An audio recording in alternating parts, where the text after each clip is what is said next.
ಇದೇ ಶ್ರಾವಣ ಮಾಸದಲ್ಲಿ ಬರುವಂಥ ಮತ್ತೊಂದು ವಿಶೇಷ ಅಂದರೆ ಅದು ನಾಗರ ಪಂಚಮಿ ಹಬ್ಬ. ಇದು ಶುರುವಾಗಿದ್ದು ಹೇಗೆ, ಅದರ ಕತೆ ಏನು?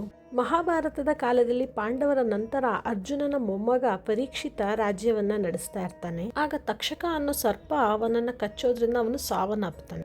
ಅವನ ಮಗನೇ ಈ ಜನ್ಮೇಜಯ. ಅವನು ತನ್ನ ತಂದೆ ಸರ್ಪದಿಂದ ಸಾವನ್ನಪ್ಪಿರುವಂಥ ವಿಷಯವನ್ನು ತಿಳಿದು ಕೋಪಗೊಂಡು ಅದಕ್ಕೆ ಪ್ರತೀಕಾರವಾಗಿ ನಾನು ಸರ್ಪಗಳ ಕುಲವನ್ನೇ ನಾಶ ಮಾಡ್ತೀನಿ ಅಂತ ಪ್ರತಿಜ್ಞೆ ಮಾಡಿ ಒಂದು ಯಜ್ಞವನ್ನು ಆರಂಭಿಸ್ತಾನೆ. ಈ ಸರ್ಪಯಾಗದ ಮಂತ್ರಶಕ್ತಿಯಿಂದ ಜಗತ್ತಿನಲ್ಲಿರುವ ಎಲ್ಲ ಹಾವುಗಳು ಸಹ ಆ ಕುಂಡಕ್ಕೆ ಬಂದು ಸುಟ್ಟು ಬೂದಿಯಾಗ್ತಾ ಇರ್ತವೆ. ಆಗ ಈ ಸರ್ಪಗಳು ಬ್ರಹ್ಮದೇವನ ಮೊರೆ ಹೋಗಿ ನಮ್ಮನ್ನು ರಕ್ಷಿಸಿ ಅಂತ ಬೇಡ್ಕೊಳ್ತವೆ. ಆಗ ಅಲ್ಲಿಗೆ ಆಸ್ತಿಕ ಅನ್ನುವ ಒಬ್ಬ ಋಷಿಮುನಿಯ ಪುತ್ರ ಬಂದು ತನ್ನ ಜ್ಞಾನ ಮತ್ತು ಜಾಣ್ಮೆಯಿಂದ ಈ ರಾಜನ ಮನಸ್ಸನ್ನು ಗೆದ್ದು ಈ ಸರ್ಪಯಾಗವನ್ನು ನಿಲ್ಲಿಸುವಂತೆ ಮಾಡ್ತಾನೆ. ಆ ಪಂಚಮಿಯ ದಿನ ಯಜ್ಞಕುಂಡಕ್ಕೆ ಹಾಲನ್ನು ಎರೆಯುವ ಮೂಲಕ ಆ ಯಜ್ಞ ಸಮಾಪ್ತಿ ಆಗುತ್ತೆ. ಮತ್ತು ಅದೇ ನಾಗರ ಪಂಚಮಿ ಆಯಿತು. ಈ ದಿನದ ಹಿಂದಿರುವ ಮತ್ತೊಂದು ಮಹತ್ವವಾದ ಕಥೆ ಅಂದರೆ, ಒಂದು ಊರಲ್ಲಿ ಒಬ್ಬ ಹುಡುಗಿಗೆ 3 ಜನ ಅಣ್ಣಂದಿರ್ತಾರೆ.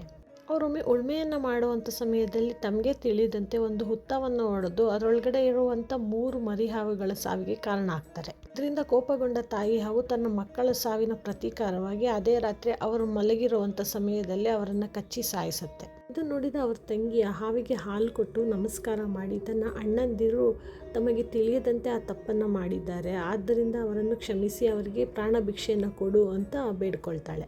ಅವಳ ಭಕ್ತಿಗೆ ಮೆಚ್ಚಿ ಆ ಹಾವು ಆ 3 ಮತ್ತೆ ಬದುಕಿಸುತ್ತೆ. ಹಾಗಾಗಿ ಈ ಹಬ್ಬದ ದಿನ ನಾವು ನಾಗದೇವತೆಗಳಿಗೆ ಹಾಲು ಸಮರ್ಪಿಸಿ ನಾವು ನಮಗೆ ತಿಳಿಯದಂತೆ ಏನೇ ತಪ್ಪು ಮಾಡಿದರೂ ಸಹ ಅದನ್ನೆಲ್ಲ ಕ್ಷಮಿಸಿ ನಮ್ಮ ದೋಷಗಳನ್ನೆಲ್ಲ ಪರಿಹಾರ ಮಾಡುವಂತ ಬೇಡ್ಕೋಬೇಕು. ಇಂತಹ ಇನ್ನೂ ಹೆಚ್ಚಿನ ಧಾರ್ಮಿಕ ವಿಷಯಗಳನ್ನು ತಿಳ್ಕೊಳ್ಳೋದಕ್ಕೆ ನಮ್ಮ ಪೇಜ್ನ ಫಾಲೋ ಮಾಡಿ. ಧನ್ಯವಾದ.